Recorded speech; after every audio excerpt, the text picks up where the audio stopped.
नमस्कार, मैं हूं राजेश श्रीवास्तव। हमारे साथ हैं अखिल भारतीय ब्राह्मण समाज के राष्ट्रीय अध्यक्ष डॉक्टर केसी पांडे। डॉक्टर साहब, इस समय सबसे ज़्यादा चर्चा में ब्राह्मण समाज है। हम पिछली बार भी आपसे बात कर चुके हैं और आज फिर आपसे इसी मुद्दे पर बातचीत करने के लिए आपको साथ आए हुए हैं। दरअसल ब्राह्मण समाज उत्तर प्रदेश में तीसरे नंबर पर है, यानी जो ब्राह्मण की जो जनसंख्या के लिहाज से देखें तो तीसरी बार है। अब तक के कई ब्राह्मण ऐसे हैं जो है ब्राह्मण समाज के मुख्यमंत्री रह चुके। 6 मुख्यमंत्री ऐसे थे जो ब्राह्मण समाज से रहे। एनडी तिवारी 3 बार मुख्यमंत्री रहे और ब्राह्मण समाज हमेशा से सत्ता में सबसे आगे रहा है, इसकी बढ़ चढ़ के सहभागिता रही है।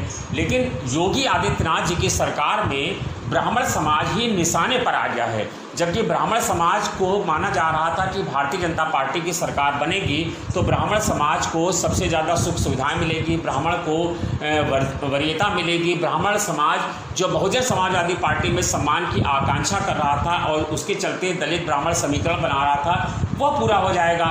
लेकिन उससे ज़्यादा सम्मान की बात तो दूर, अब ब्राह्मण समाज की योगी आदित्यनाथ सरकार में कुछ भी नहीं हो गई, जबकि 8 कैबिनेट मंत्री हैं योगी आदित्यनाथ सरकार में।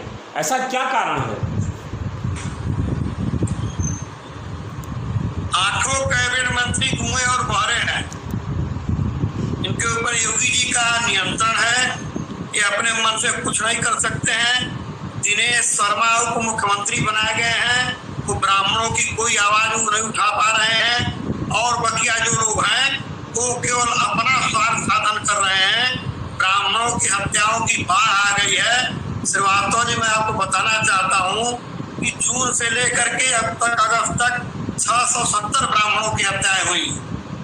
इसी 670 जून से लेकर अगस्त तक। जी सर, 670 ब्राह्मणों की हत्याएं हुई हैं और किसी भी ब्राह्मण को एक भी पैसे की आर्थिक सहायता उत्तर प्रदेश सरकार ने अब तक नहीं दिया है। आए दिन ब्राह्मण जो है हत्या के शिकार हो रहे हैं। एक उदाहरण मैं आपको बताना चाहता हूँ कि राजस्व के मामले में जी 4 बार के विधायक विजय मिश्रा जो भदोही ज्ञानपुर के हैं जी, उनको मध्य प्रदेश पुलिस ने कल गिरफ्तार किया। रात भर वह तमाम कार्यकर्ता ब्राह्मण महासभा के वहां पहुंचे, ब्राह्मण समाज के लोग पहुंचे, इसलिए उनको रात में वहां पे नहीं भेजने दिए। लोग हट करके बैठ गए और तब वो आज सुबह रवाना किए गए हैं ये उत्तर प्रदेश के लिए, क्योंकि उत्तर प्रदेश पुलिस पर कोई विश्वास नहीं रह गया है। कब वो कह दे कि पुलिस का राइफल छीन करके भाग रहे थे और इनको काउंटर में मार दिया जाए। तो विधायक सुरक्षित है, जो जनप्रतिनिधि 4 बार का एमएलए है, उसकी पत्नी एमएलसी है श्रीमती रामलली मिश्रा, वो सुरक्षित है। उनका लड़का अभी इंग्लैंड से पढ़ करके आया है 2 महीना पहले, उसके खिलाफ मुकदमा दर्ज करा दिया गया है। तो मैं तो जानता हूँ कि भारतीय जनता पार्टी की सरकार में जितना उत्पीड़न ब्राह्मण समाज का हुआ है वो आज तक का रिकॉर्ड है। जो कांग्रेस की सरकार रही हो, जो समाजवादी पार्टी की सरकार रही हो, जो बहुजन समाज पार्टी की सरकार रही हो, इतना उत्पीड़न कभी भी नहीं हुआ है जितना भारतीय जनता पार्टी की सरकार में हो रहा है। सर, सिर्फ विकास दुबे एनकाउंटर हुआ उसके बाद से ये ब्राह्मण समाज को ज़्यादा चर्चा में आ गया है। और कल तो हद हो गई जब भदोही जिन विधायक की आप जिक्र कर रहे हैं विजय मिश्रा की बेटी ने एक पुलिस से अपील की है और एक चिट्ठी भी लिखी है और कहा है कि विकास दुबे की तरह मेरे पिता का एनकाउंटर न किया जाए और भदोही से पुलिस उनको सुरक्षा में लेकर के आए और भदोही तक सुरक्षित लेके आए। यानी कि इस तरह की आशंका अब आम जनता को होने लगी है कि अगर किसी की गिरफ्तारी की जाएगी तो पुलिस फर्जी एनकाउंटर में किसी ब्राह्मण को मार गिराएगी। देखिए, उनकी लड़की श्रीमती सीमा द्विवेदी है, उन्होंने कम से कम 4 बार मुझे टेलीफोन करके संपर्क किया है कि पिताजी को बचाइए डॉक्टर साहब किसी तरीके से। श्रीवास्तव जी, मैं आपको बता रहा हूँ, तो हम लोग अखिल भारतीय ब्राह्मण महासभा के जो मध्य प्रदेश के कार्यकर्ता हैं उनको वहाँ भेजे। हम लोग स्थानीय जो जहाँ मलाव कौन थाना ऊपर बैठाए गए थे, मलवा थाना जी, तो बैठाए गए थे और हमारे समाज के कार्यकर्ता सब गए थे और रात भर कार्यकर्ताओं ने रखवाली किया भदोही के विधायक की। और कहा गया वहां पर एसपी आए थे कि जब तक सुबह नहीं होगी और तब तक इनको नहीं भेजा जाएगा, कि वो अपने प्राइवेट गाड़ी से जाए लेकिन उन्होंने इनकार कर दिया। उन्होंने कहा नहीं, मैं सरकारी गाड़ी से जाऊंगा, प्राइवेट गाड़ी से मेरी जान को खतरा है। अब वो सरकारी गाड़ी से रवाना हुए हैं। उनके साथ ब्राह्मण समाज के, उनके परिवार के, उनके मित्र शुभचिंतक करीब 50-60 गाड़ियां साथ में उनके रवाना होंगी। सोचिए, प्रशासन पर इतना विश्वास लोगों का नहीं रह गया है कि लोग अपने जान की भीख मांगते फिर रहे हैं और जान असुरक्षित है। वो विशेषतः ब्राह्मण समाज। श्रीवास्तव जी, एक बात जान लीजिए कि ब्राह्मण समाज अब की बार भारतीय जनता पार्टी को 2022 में ऐसा सबक सिखाएगा कि एक बार तो 15 साल बाद लौट आए, अब कई साल बाद नहीं लौटेंगे लोग, वापसी नहीं होगी। सर, ब्राह्मण कहा जाता है, जो हमारी एनालिसिस है उसके हिसाब से कहा जाता है कि ब्राह्मण दरअसल सियासत में, समाज में सर्वोच्च स्थान तो रखता है, जाति के लिहाज से भी आंकड़े में तीसरे नंबर पर आता है, लेकिन कहा जाता है कि ब्राह्मण समाज में आपस में सांगठनिक एकता नहीं है। जहाँ यहाँ एक सरनेम वाला दूसरे सरनेम वाले को वोट नहीं देता है। अगर एक जगह पर 4 ब्राह्मण प्रत्याशी चुनाव लड़ते हैं तो जो 4 प्रत्याशी होते हैं, जो अगर मान लीजिए कोई मिश्रा है तो वो मिश्रा को ही वोट देगा, कोई शर्मा है तो शर्मा को ही वोट देगा। कहा जाता है जब एनडी तिवारी जब मुख्यमंत्री हुआ करते थे तो उनकी हेमवती नंदन बहुगुणा से कभी नहीं पटरी खाई, जबकि हेमवती नंदन बहुगुणा और एनडी तिवारी दोनों मुख्यमंत्री, दोनों ब्राह्मण थे, दोनों से, लेकिन दोनों की आपस में कभी पटरी नहीं खाती थी।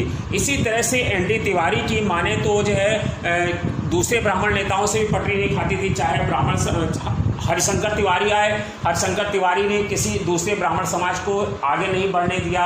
इसी तरह से जितने भी ब्राह्मण नेता होते हैं वो आपस में एक दूसरे के साथ पटरी नहीं खाती है। जितेंद्र प्रसाद हुए, जितेंद्र प्रसाद की भी एनडी तिवारी से पटरी नहीं खाती थी। एनडी तिवारी का अलग गुट होता था, जितेंद्र प्रसाद का अलग गुट, एनडी तिवारी का अलग गुट होता था, जितेंद्र प्रसाद का अलग गुट होता था, हेमवती नंदन बहुगुणा का अलग गुट होता था, हरिशंकर तिवारी का अलग गुट होता था। इसी तरह से अब आप देख लीजिए जो वर्तमान सरकार है, आप इसमें देखिए, जो कहने की बात नहीं है लेकिन अभी कैबिनेट मंत्री ब्रजेश पाठक हैं, डॉक्टर दिनेश शर्मा हैं, इसमें गुटबाजी चलती है, यानी कि एक सरनेम दूसरे सरनेम को नहीं रहना। इसीलिए ब्राह्मण समाज में एकता नहीं हो पाती और इसी का जो सत्ताधारी दल होता है वो फायदा उठाता है। आपकी बात से मैं पूर्णतः सहमत हूं श्रीवास्तव जी, लेकिन अब सामान्य ब्राह्मणों में इतनी चेतना आ गई है कि अब सामान्य ब्राह्मण एकजुट हो रहा है।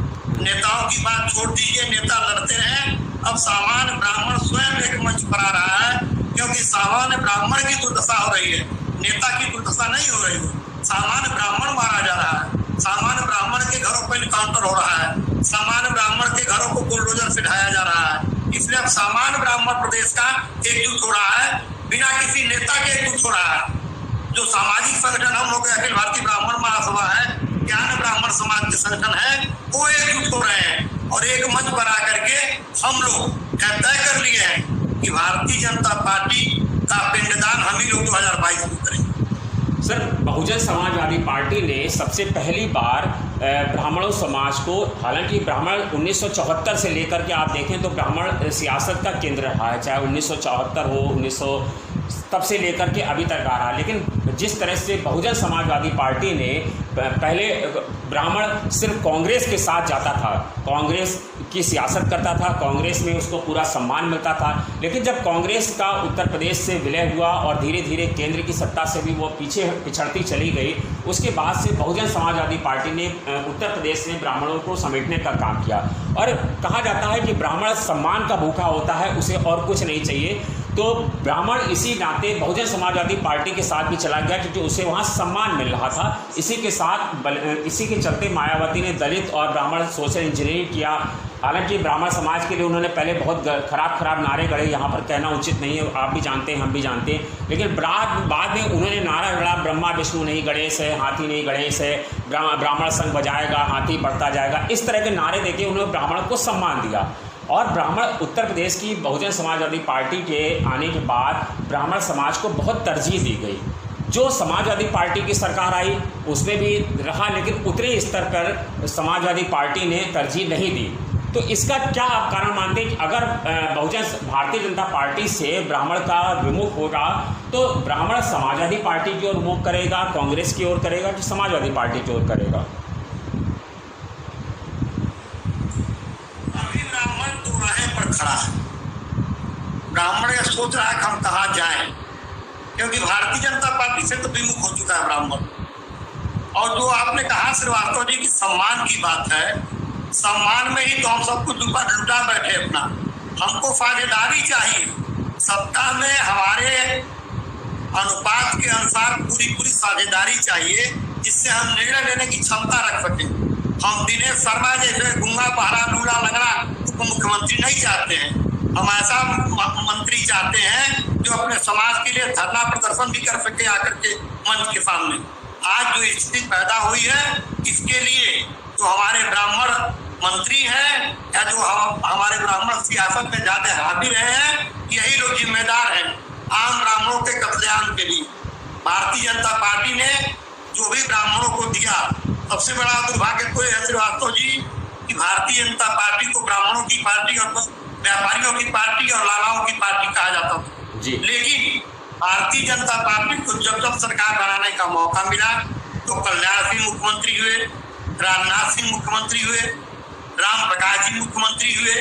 कभी कलराज को, रमापति त्रिपाठी को, राम प्रकाश त्रिपाठी को मौका नहीं दिया गया। अब योगी आदित्यनाथ को बना दिया गया है। तो हालांकि है जात न पूछो साधु की, लेकिन जात से ही काम हो रहा है आजकल। आज एक जात विशेष हावी है और सारे लोग हाफियत डाल दिए गए हैं। एक जात विशेष सरकार चल रही है, वही जात विशेष अत्याचार पर उतारू है और ब्राह्मण को मारा जा रहा है। अब हम तो आपके माध्यम से अब केंद्र की सरकार से, केंद्र के प्रधानमंत्री से और गृह मंत्री से मांग कर रहे हैं कि जो विजय मिश्रा भदोही का विधायक का मामला है, उस मामले की न्यायिक जांच कराई जाए। उत्तर प्रदेश पर कोई भरोसा नहीं है। उनको जेल में ठूस करके भी तमाम धाराएं उनके ऊपर लगाई जा सकती है, साजिश की जा सकती है।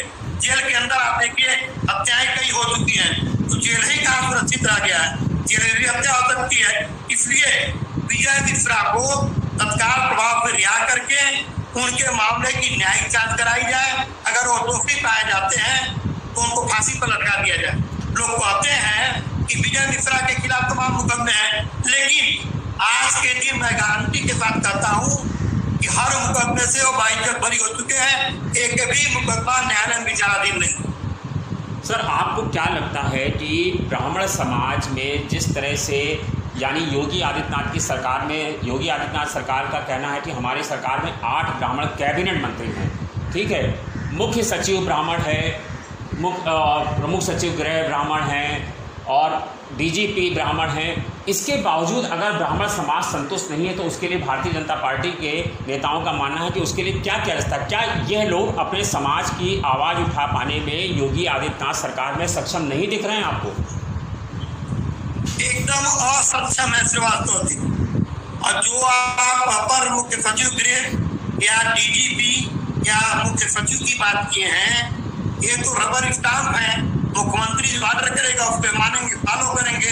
क्या क्या कर सकते हैं ब्राह्मण समाज की भलाई लोग। और जो ब्राह्मण मंत्री है, ब्राह्मण मंत्रियों के अंदर क्षमता नहीं है कि योगी के सामने बोल सके, क्षमता नहीं है। मैं आपके माध्यम से चुनौती देता हूँ कि कोई ब्राह्मण मंत्री भारतीय जनता पार्टी का आज तक किसी भी ब्राह्मण की हत्या के विरोध में स्वर नहीं उठाया, न अखबार में बोलता, न मीडिया में बोलता। मुख्यमंत्री के सामने इस बात को कहता, ललकार करके कैबिनेट की मीटिंग में कहता, लेकिन किसी ने नहीं कहा है ब्राह्मण मारा जा रहा है, ब्राह्मण बेचारा बनकर फिर। सर, मैं एक कटु सवाल पूछ रहा हूँ, थोड़ा हो सकता है आखिरी आपको। मैंने देखा है, क्योंकि मैं सन 92 से पत्रकारिता में हूँ और सन 1992 से देख रहा हूँ कि ब्राह्मण समाज के नाम पर नेता सियासत करते हैं और राजनीति करते हैं, लेकिन जब वो मंत्री बन जाते हैं तो अपने समाज की बात करते नहीं हैं। बहुजन समाजवादी पार्टी में जिन सतीश चंद्र मिश्रा को कहा जाता है कि ब्राह्मण समाज के पुरोधा हैं, हमने देखा तमाम सारी घटनाएं होती थी और ब्राह्मण समाज के लोग दलितों से उनकी थाने तक मुकदमा जाता था और बाद में ब्राह्मण को ही चुप करा के बैठा दिया जाता था। तो ऐसा क्या कारण है कि लोग अपने समाज की बात जब उनको मौका मिलता है कि अपने समाज को उठा सकें, बढ़ा सकें, अपने समाज को वो सम्मान दिला सकें, तो ये लोग अपनी बात सियासत में मंत्री पद बनने के बाद क्यों नहीं करते हैं? अब मैं आपको बताऊं श्रीवास्तव जी, ये अपनी अपनी क्षमता की बात है। मुझे याद है 30 मार्च 2016 में मंत्री रहते हुए गांधी प्रतिमा पर ब्राह्मण समाज की मांग को लेकर के लखनऊ में धरना बैठ गया। जी मुझे याद है। और सतीश मिश्रा केवल वोट लेने के लिए एक ब्राह्मण चेहरा बना करके रख दिए गए थे। तमाम ब्राह्मण हमसे आकर के कहते थे हम सतीश मिश्रा के दरवाजे पर जाते हैं तो मिलते ही नहीं, हमसे मुलाकात ही नहीं करते हैं, तो सतीश मिश्रा मदद कहाँ पे करते। देखिए, जब तक कॉमन ब्राह्मण, सामान्य परिवार का ब्राह्मण नेतृत्व तो नहीं संभालेगा तब तक यही दशा होती रहेगी। क्योंकि सतीश मिश्रा हो चाहे अन्य लोग हों, ये सुविधा भोगी ब्राह्मण है, बहुत बड़े बड़े परिवारों में पैदा हुए, चाहे जितेंद्र प्रसाद के पुत्र जितिन प्रसाद आज नेता बनते फिर रहे हो, और चाहे नया नेता एक आपके पैदा हो गए हैं अभिषेक मिश्रा जो IIM में प्रोफेसर है। IIM का प्रोफेसर क्या जानेगा कि जाके पवन फटे बेवाई सोखा जाने पीर पर आई। उनके पिता IAS रहे हैं शंकर मिश्रा, मैं पूरे परिवार को जानता हूँ। तो क्या करेंगे ब्राह्मणों के लिए, बता दीजिए हमको आप। मनोज पांडे क्या करेंगे ब्राह्मणों के लिए? ब्राह्मण के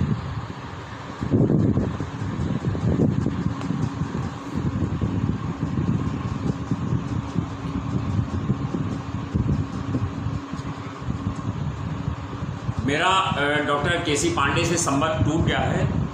जी डॉक्टर साहब। ब्राह्मणों को जो है या आपकी कायस्थ वर्ग को या वैश्य वर्ग को या क्षत्रिय वर्ग को अगर न्याय दिलाना है केंद्र की सरकार से लेकर के उत्तर प्रदेश की सरकार तक, तो सब आयोग बना दिया जाए। दिक्कत क्या है? सब आयोग बना कर ये संवैधानिक दर्जा दे दिया जाए। जब अल्पसंख्यक आयोग है, अति पिछड़ा आयोग है, अनुसूचित जनजाति आयोग है, महिला आयोग है, तो सब आयोग बनाने में क्या देरी है? उसको बनाया जाना चाहिए। सब आयोग होता, इतनी जो हत्याएं हो रही हैं, सब आयोग संज्ञान लेता और सरकार को आदेश देता, निर्णय देता, वो नहीं हो रहा है। सर डॉक्टर साहब एक सवाल पूछना चाहता हूं आपसे। इन दिनों ब्राह्मणों को लुभाने के लिए एक राजनीति शुरू हुई जिसकी शुरुआत की है आपके पार्टी के राष्ट्रीय अध्यक्ष अखिलेश यादव जी ने।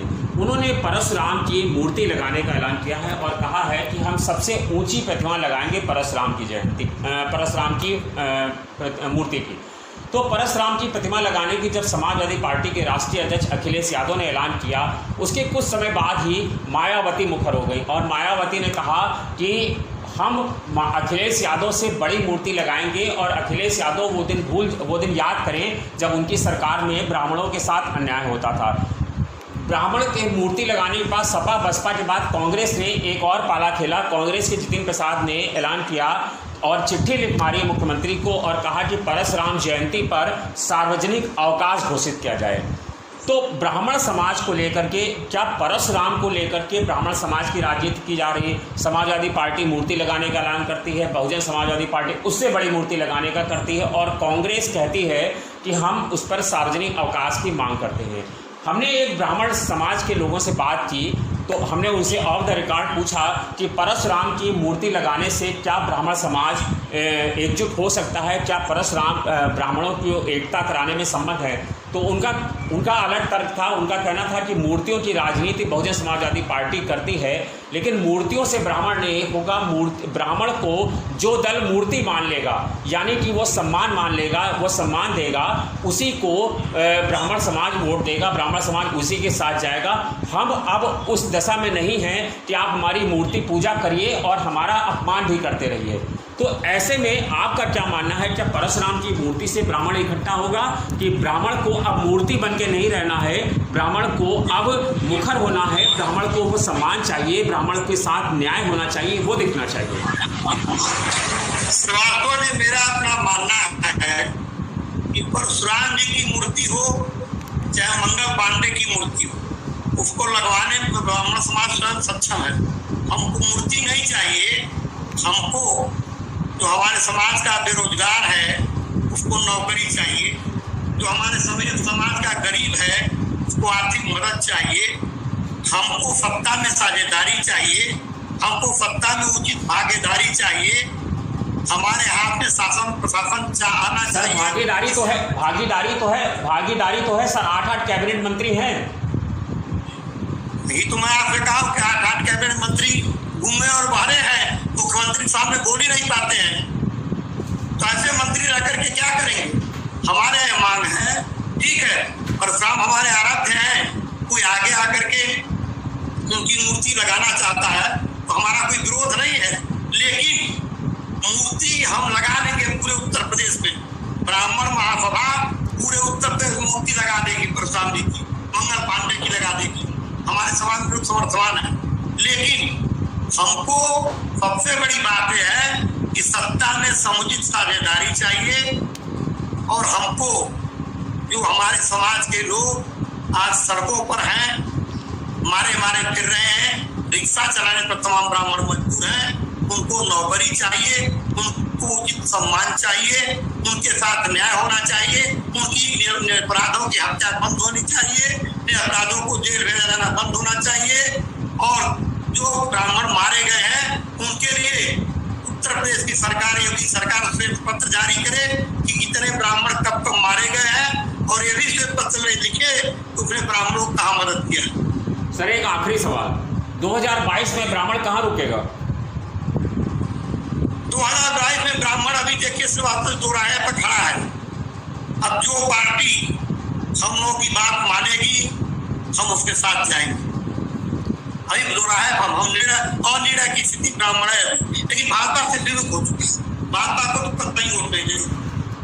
मतलब अनिर्णय की स्थिति में है, लेकिन इतना जरूर साफ है कि भारतीय जनता पार्टी के ब्राह्मण समाज नहीं जाएगा, भाजपा का नहीं जाएगा। अभी तो ब्राह्मणों का झुकाव थोड़ा सा समाजवादी पार्टी की तरफ बढ़ा, थोड़ा सा बढ़ा, लेकिन निर्णय भी नहीं ले पा रहा। सर कुछ लोगों का मानना है कि कांग्रेस के साथ भी ब्राह्मण शिफ्ट हो सकता है। अभी बताइए, एक आप हमको उदाहरण दीजिए। आप श्रीवास्तव जी हैं, श्रीवास्तव लिखते हैं अपने नाम के जी, हम केसी पांडे हैं तो पांडे लिखते हैं। कांग्रेस का जो नेता अपने को ब्राह्मण नेता कहता है वो खाली प्रसाद लिखता है, नितिन प्रसाद। अब प्रसाद कौन किस चीज के प्रसाद है वो पहले निर्णय हो जाए तो ब्राह्मण है कि नहीं है। अगर ब्राह्मण है तो अपनी जात का नहीं लिखते हैं, जात लिखे खुल करके आगे मैदान में। सर कई लोग ऐसा होता है कि जातियां इसलिए नहीं लिखते हैं ताकि वो सर्व समाज के वोट को भी सहेज सके। आप देखिए बहुत सारे लोग ऐसे हैं जिन्होंने जो है अपने आप को जो है अपने सरनेम से अलग कर लिया है। ऐसे एक नहीं दर्जनों हैं, ऐसे बहुत सारी बेस हैं। ऐसे लोग तो नहीं कर सकते हैं जो अपना जाति लिखने में संकोच करते हैं, वो नेतृत्व नहीं कभी कर सकते। जिसको नहीं निज देश और निज जात पर अभिमान है, जिसको नहीं निज देश और निज जात पर अभिमान है, वो नर नहीं, नरपशु निरा और मृतक समान है। मैं मान करके चलता हूँ। धन्यवाद, ये थे हमारे साथ सर, शुक्रिया सर, धन्यवाद, बहुत बहुत धन्यवाद सर, बहुत बहुत धन्यवाद।